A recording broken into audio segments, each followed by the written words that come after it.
สวัสดีครับทุกคนคลิปนี้นะครับที่มาเลยเนี่ยก็คือคลิปที่แล้วที่ผมทำเรื่องของการแต่งตัวสไตล์นี้ถ้าเกิดว่าใครหลายๆคนที่อยากจะแต่งตัวสไตล์นี้จะเริ่มยังไงดีจะเริ่มจากชิ้นไหนดีใช่ไหมแต่ว่ามันมีชิ้นหนึ่งที่ผมไม่ค่อยได้พูดถึงก็คือเสื้อเชิ้ตแล้วหลังจากคลิปนั้นลงไปเนี่ยทุกคนก็มีคนที่ถามผมเข้ามาเยอะมากนะว่าแบบแล้วถ้าเสื้อเชิ้ตล่ะจะแต่งยังไงดีจะเริ่มยังไงดีผมก็เลยรู้สึกว่าคลิปนี้เนี่ยจะเป็นโอกาสที่ดีในการที่เราจะมาแนะนำเสื้อเชิ้ตว่าจริงๆแล้วเนี่ยเสื้อเชิ้ตอันนี้ผมจะแนะนำในเชิงของผ้าแล้วก็ลายแล้วก็ปกผ้าแบบไหนปกแบบไหนลายแบบไหนควรจะใส่ในโอกาสไหนนะครับวันนี้ก็เลยมาขอถ่ายที่ร้าน The Decorum อีกแล้วนะทุกคนก็คือร้านเดิมนี่แหละถ้าเกิดว่าใครสนใจของที่เป็นสไตล์ประมาณนี้แล้วมีคุณภาพแล้วแต่ละแบรนด์ที่เป็นเมคเกอร์ดีๆเนี่ยลองแวะมาดูที่นี่ได้นะครับจริงๆเขามี3สาขานะมี M Quartier มีที่เกสรแล้วก็มีที่อารีนะครับลองแวะไปดูได้เดี๋ยววันนี้เนี่ยไปดูเสื้อเชิ้ตอีก1แบรนด์ที่ชื่อว่า Kamakura Shirt นะครับก็คือจริงๆแล้วเป็นแบรนด์เชิ้ตญี่ปุ่นนี่แหละต้องบอกว่าปกสวยเพราะว่าจริงๆแล้วถ้าเกิดว่าจะถามว่าเสื้อเชิ้ตดีๆเนี่ยคุณภาพมันแตกต่างจากแบรนด์ที่แบบไม่ใช่เมคเกอร์ยังไงเนาะพอเขาเป็นเมคเกอร์หรือว่าเป็นผู้เชี่ยวชาญทางการผลิตเชิ้ตเนี่ยและยิ่งเป็นงานญี่ปุ่นด้วยแล้วเนี่ยเนียบมาก2ก็คือเข้าใจสรีระของคนเอเชียเนาะ3ก็คือพวกดีเทลต่างๆพวกเรื่องปกหรือว่าดีเทลของกระดุมหรือว่าความยาวแขนเนี่ยใน1ไซส์เนี่ยมีหลายความยาวแขนแล้วก็เรื่องปกเนี่ยเวลาผูกกับเน็กไทเนี่ยมันจะมีความโค้งที่มันสวยแล้วก็ละมุนเป็นสไตล์แบบใส่กับสูทได้สวยเป็นสไตล์ซาทอเรียลสไตล์ประมาณนี้นะครับถ้าเกิดว่าใครหลายๆคนเนี่ยเคยได้มีคามาคุระเชิ้ตจะรู้สึกว่าผ้าดีการตัดเย็บดีแล้วก็ปกเนี่ยสวยเดี๋ยววันนี้เราพาไปดูเรื่องวัสดุกับลายแล้วก็ปกนะว่าแต่ละอย่างเราจะเลือกใช้ในโอกาสไหนแล้วกันนะโอเคถ้าพร้อมแล้วไปครับทุกคน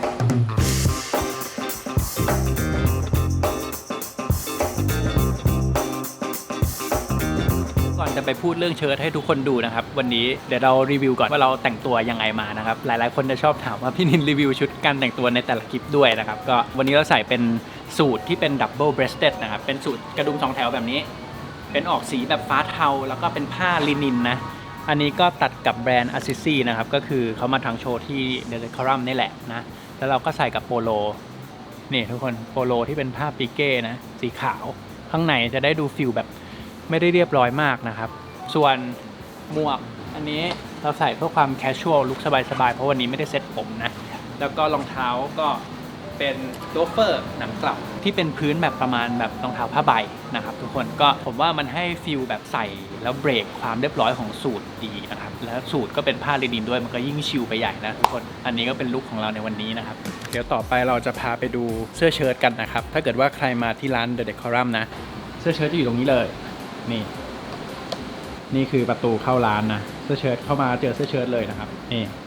ซึ่งเห็นปะอย่างที่ผมบอกทุกคนเสื้อเชิ้ตมีหลายแบบมากแล้วก็มีปกหลายแบบเหมือนกันนะครับอันนี้ก็แบบหนึ่งอันนี้ก็เป็นปกอีกแบบหนึ่งมีลายหลายอย่างมีผ้าหลายแบบแม้กระทั่งลายใกล้เคียงกันแต่ผ้าต่างกันใส่ในโอกาสต่างกันยังไงนะครับเดี๋ยววันนี้เราจะเล่าให้ฟังครับก่อนอื่นครับอันดับแรกเราพูดถึงเรื่องปกเสื้อกันก่อนนะทุกคนว่าจริงๆแล้วเนี่ยมันมีกี่แบบเนาะซึ่งจริงๆแล้วนะครับทุกคนปกเสื้อเนี่ยผมซูมให้ดูใกล้ๆนะครับอย่างแบบนี้เนี่ยเขาเรียกว่า spread collar นะครับ spread collar ก็คือจะไม่ได้แหลมมากนะครับจะป้านออกเพื่อที่ว่าเวลาใส่กับไทเนี่ยผูกแล้วมันจะชูให้เน็กไทเนี่ยดูสวยนะครับส่วนแบบนี้นะครับเรียกว่า button down นะครับซึ่งจริงๆแล้วบัตเทิลดาวน์เนี่ยมันก็คือจะแคชชวลกว่าสเปรดแหละแล้วก็เวลาใส่เนี่ยเขาก็จะแบบไม่ต้องผูกไทก็ได้แล้วก็เวลาติดกระดุมมันก็จะทำให้ปกเนี่ยอยู่กับตัวเสื้อแบบนี้นะครับซึ่งจริงๆแบบนี้เนี่ยผมรู้สึกว่าแคชชวลกว่าแต่ว่าสามารถใส่ได้หลากหลายมากกว่าประมาณนึงนะเพราะว่าถ้าสเปรดเนี่ยก็จะเป็นแบบเรียบร้อยไปเลยแต่สเปรดเนี่ยจะผูกกับไทสวยมากบัตเทิลดาวน์ไม่ใช่ว่าผูกไม่สวยแต่ว่าก็จะให้ความเรียบร้อยน้อยลงนะครับแต่ว่าจริงๆเนี่ยมันจะมีแบบ point collar ซึ่งเราจะสามารถเห็นได้ในเสื้อเชิ้ตทั่วไปเลยนะครับก็คือแบบที่ปกแบบลงมาเป็นแหลมๆลงมาแบบนี้ปกตินะครับซึ่งแบบนั้นเนี่ยไม่ใช่ไม่ดีแต่ว่าถ้าเกิดว่าเป็นยี่ห้อที่เขาเป็นเมคเกอร์จริงๆแล้วเนี่ยเขาอาจจะมีแบบนั้นน้อยกว่าเพราะว่าด้วยความที่ว่าพอเป็นเมคเกอร์แล้วก็ทำสำหรับผูกกับไทเนาะแบบนั้นมันจะลงมาปิดเน็กไททำให้ปมไทเนี่ยมันโดนบังเวลาผูกไทก็จะไม่ค่อยเห็นเท่าไหร่นะทุกคนแต่ถ้าเกิดว่าเป็นแบบเนี้ยมันจะทำให้มันมีโค้งเนี่ยทุกคนลองดูระยะปกโค้งนะครับมันจะมีความโค้งทำให้เวลาผูกกับไทเนี่ยมันโรแบบเนี้ยแล้วมันจะเห็นเน็กไทอ่ะสวยงามนะครับ โอเคนะครับทุกคนเรื่องปกจบไปนะตอนนี้เรามาเรื่องผ้าแล้วก็เรื่องสีแล้วกันนะคือถ้าเกิดว่าให้เรียงจากเรียบร้อยมากไปเรียบร้อยน้อยแล้วกันตามที่ร้านเขามีซึ่งก็มีเยอะเหมือนกันนะครับแทบจะครบทุกแบบผมจะเริ่มจากแบบที่เรียบร้อยที่สุดก่อนแล้วกันนะครับตัวนี้ก็คือตัวเมื่อกี้แหละที่ผมเอาให้ดูเป็นสเปรดคอลล่านะครับสเปรดคอลล่าเนี่ยลักษณะมันก็คือจะผูกแล้วเป็นแบบนี้นะครับเป็นแบบที่ผูกแล้วมันเห็นเนื้อเน็กไทเยอะเห็นพวกปมเน็กไทเยอะมันทำให้เหมือนกับชูเน็กไทขึ้นมาด้วยในขณะเดียวกันนะกับที่เราใส่นะแล้วก็อันนี้เป็นผ้าเขาเรียกว่า Pinpoint Oxford นะครับซึ่ง Pinpoint Oxford เนี่ยถ้าเกิดว่าทุกคนสังเกตนะมันจะเป็นผ้าที่รูละเอียดมากๆนะครับอันนี้ก็คือจะเป็นผ้าที่เหมาะกับการใส่เรียบร้อยแล้วก็ยิ่งปกที่เป็นแบบเป็นคอลล่าเนี่ยมันก็คือยิ่งเหมาะกับการใส่เรียบร้อยยิ่งขึ้นไปอีกถ้าเกิดว่าให้ผมแมทชิ่งสไตลิ่งให้ดูนะครับผมจะใส่กับสูตรที่มันเป็นพวกผ้าวูลเราจะลองใส่ให้ดูนี่พอใส่ออกมาแล้วเนี่ยมันก็จะได้ความที่มันเป็นแบบเรียบร้อยนะครับแล้วก็ตัวเน็กไทเนี่ยเราก็จะเห็นเน็กไทสวยนะครับชูไปกับเสื้อเชิ้ตแล้วก็สูทผมรู้สึกว่าแบบนี้เนี่ยค่อนข้างเบสิกเลยแล้วก็สามารถที่จะแมทชิ่งได้ง่ายนะครับถ้าเกิดว่าเป็นเสื้อเชิ้ตขาวสเปรย์คอลล่าที่เป็นผ้าแบบเรียบร้อยอันนี้เป็นผ้าแบบเรียบร้อยแบบที่1ก็คือ Pinpoint Oxford นะครับอันนี้เป็นสูตรผ้าวูลสีเนวี่นะครับส่วนสเปรดคอลล่าแบบที่2ที่เราจะพูดถึงนะครับเป็นผ้าเรียบเหมือนกันแต่ว่าเรียบร้อยน้อยกว่า Pinpoint Oxford แล้วกันในมุมผมแต่ว่ามันก็เรียบร้อยอยู่เหมือนกันนะคือเป็นผ้าที่เรียกว่า broadcloth นะครับทุกคน broadcloth เนี่ยก็จะเป็นผ้าที่เรียบเนื้อเรียบเหมือนกันเนื้อเรียบไปเลยแต่ว่าของที่นี่ตอนนี้เนี่ยเขามีเป็นลาย stripe นะครับก็คือเป็นลายทางแบบนี้นะครับซึ่งเป็นปกแบบเดียวกันนะครับแต่ว่าผ้า texture จะแบบเย็นๆลื่นๆกว่านะครับอันนี้คือผ้า broadcloth ถ้าเกิดว่า Pinpoint Oxford เนี่ยมันจะมีรูแล้วก็ถ้า broadcloth เนี่ยมันจะเย็นกว่าแล้วก็เรียบแอบจะบางกว่านิดนึงแต่ว่าก็ไม่ได้บางถึงขั้นว่าใส่แล้วมันเห็นทะลุอ่ะเนาะทุกคนอันนี้เป็นอีก1ตัวที่ผมแนะนำนะถ้าเกิดว่าใครอยากหาผ้าที่มันเรียบร้อยแต่ว่าดูมีลายนะครับซึ่งเทคนิคที่ผมอยากจะแชร์กับทุกคนก็คือถ้าเกิดว่ามันเป็นเสื้อลายทางแบบนี้ทุกคนสามารถใส่ให้มันเป็นแบบว่าพื้นชนลายอย่างเงี้ยมันจะเป็นคอมบิเนชันที่มันค่อนข้างจะแมทชิ่งง่ายนะอย่างเสื้อลายเราก็ใส่สูตรพื้นก็จะแมทค่อนข้างง่ายนะครับแล้วผมรู้สึกว่ามันเป็นคอมบิเนชันสีที่มันแมทช์ง่ายด้วยอยู่แล้วนะสีขาวฟ้าก็เป็นเบสิกที่ผมรู้สึกว่าแมทช์ง่ายนะครับกับสูตรสีเทาเนี่ยผมจำลองให้ทุกคนดูว่าถ้าเกิดมันอยู่บนคอทุกคนเห็นปะว่ามันจะแบบโค้งสวยมากอะซึ่งจริงๆมีทริคอีกอย่างหนึ่งนะครับที่ส่วนตัวผมใช้นะจริงๆเสื้อเชิ้ตดีๆเนี่ยเขาจะมีสิ่งที่เรียกว่าคอลล่าสเตย์มาให้ซึ่งคอลล่าสเตย์นะมันก็คือตัวปกพลาสติกอันเนี้ยที่ใส่ไว้ใต้ปกเสื้อเชิ้ตนะจริงๆแล้วอ่ะถ้าเกิดว่าใครอยากได้ลุคเรียบร้อยเนี่ยใส่คอลล่าสเตย์ก็จะมีความเรียบร้อยประมาณหนึ่งแล้วก็โค้งมันก็จะมีความอยู่ทรงประมาณหนึ่งนะครับแต่ถ้าเกิดว่าใครอยากได้แบบฟิลแบบอิตาเลียนจ๋าๆปกโค้งเยอะๆอย่างเงี้ยลองถอดคอลล่าสเตย์ดูก็ได้นะครับส่วนตัวเนี่ยผมถอดตลอดนะทุกคนมันก็จะให้ฟิลที่แบบมีความโค้งได้มากกว่าแล้วกันพูดว่างั้นแล้วกันโค้งตรงต้นแล้วก็โค้งตรงปลายได้แบบเนี้ยฟิลแบบเนี้ยนะครับถ้าเกิดว่าใส่สูทนะทุกคนอันนี้ก็คือเป็นสเปรดคอลล่าทั้งผ้าเรียบที่เป็นสีเพลนแล้วก็ผ้าที่เป็นลายทางนะครับส่วนตัวผมใส่แบบนี้นะครับถ้าเกิดว่าลายทางใส่กับเสื้อพื้นถ้าเป็นสีเรียบเนี่ยเราใส่กับสูทลายตารางหรือแจ็คเก็ตลายตารางก็ได้หรือว่าจะใส่กับสีเรียบแบบที่ผมแมทช์ให้ดูอย่างนั้นก็ง่ายเหมือนกันเป็นคอมบิเนชันที่แบบเราไปเล่นสีที่เน็กไทแทนนะครับแบบตัวแรกนะเป็นสเปรดคอลล่านะต่อไปเราไปดูบัตเทิลดาวคอลล่าบ้างที่เป็นผ้าแบบแคชชวลลงมานิดนึง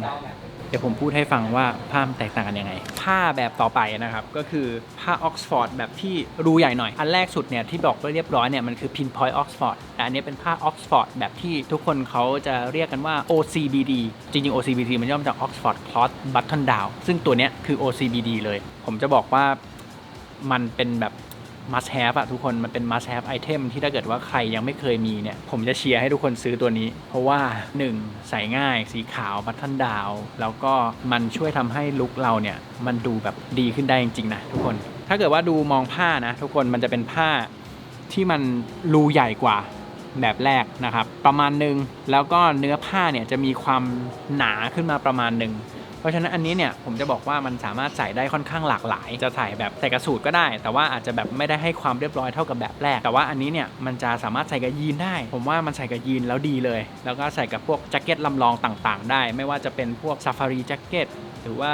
จะเป็นพวก Harrington Jacket หรือว่าจะเป็นแจ็คเก็ตที่เป็นแบบสไตล์แบบเนี้ยที่เป็นลินินหรืออะไรอย่างเงี้ยก็ได้นะครับผมว่าเหมาะมากๆนะครับแล้วก็แมทชิ่งออกมาได้ดีมากๆซึ่งจริงๆแล้วเขามีหลายสีเลยหลักการแมทช์ก็คล้ายกันนะครับสีขาวผมก็จะชอบใส่กับเสื้อที่มันมีลายหน่อยหรือมีสีสันหน่อยแต่ถ้าเกิดว่าเป็นลายตารางหรือเป็นลายสไตรป์เนี่ยผมก็จะใส่กับเสื้อนอกที่มันเป็นสีพื้นนะครับทุกคน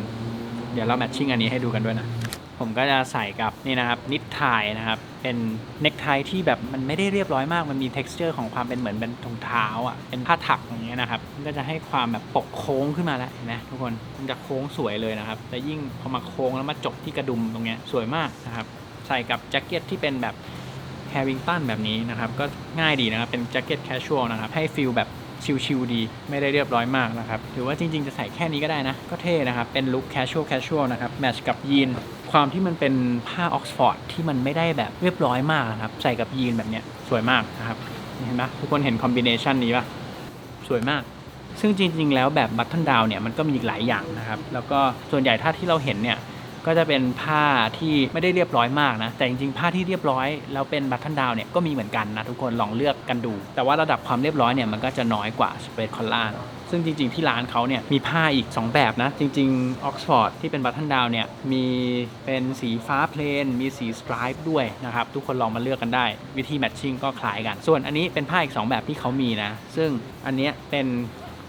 ผ้าที่เขาเรียกว่าเป็นเดนิมนะครับเป็นเหมือนผ้ายีนแบบนี้แหละก็จะชิลขึ้นไปอีกนะเป็นผ้าบางๆแล้วก็ให้ฟิลเหมือนเป็นเสื้อยีนนะทุกคนใส่ในวันหยุดเนี่ยอย่างเงี้ยผมใส่กับกางเกงเทากางเกงขาวแล้วก็แมทชิ่งได้แบบง่ายมากๆนะทุกคนอันนี้ไม่ต้องผูกไทก็ได้เป็นลุควันหยุดสบายๆได้เลยหรือขาสั้นที่เป็นผ้าคอตตอนหรือเป็นกางเกงผ้าคอตตอนสีกากีอย่างเงี้ยตัวเนี้ยแมทช์ง่ายแมทช์สบายมากๆนะครับส่วนอีกตัวหนึ่งที่ชิลขึ้นไปอีกเพราะว่ามันเป็นผ้าที่ค่อนข้างจะซัมเมอร์นะครับเขาเรียกว่าผ้าเซียซักเกอร์ทุกคนอันเนี้ยเป็นบัตเทิลดาวน์แล้วเป็นผ้าเซียซักเกอร์ขาวน้ำตาลนะทุกคนเห็น texture ป่ะ texture ผ้าจะมีความเป็นแบบขยุกตะปุ่มตะป่ำอย่างเงี้ยมันให้ฟีลแบบซัมเมอร์มากๆนะครับทุกคนอันนี้จริงๆสำหรับผมก็คือใส่ช่วงซัมเมอร์เลยอากาศร้อนๆนะครับใส่ง่ายๆใส่แบบไม่ต้องติดกระดุมโหมดแล้วก็เป็นแบบฟิลชิลๆได้เลยนะครับทุกคนผ้าเซียซักเกอร์เนี่ย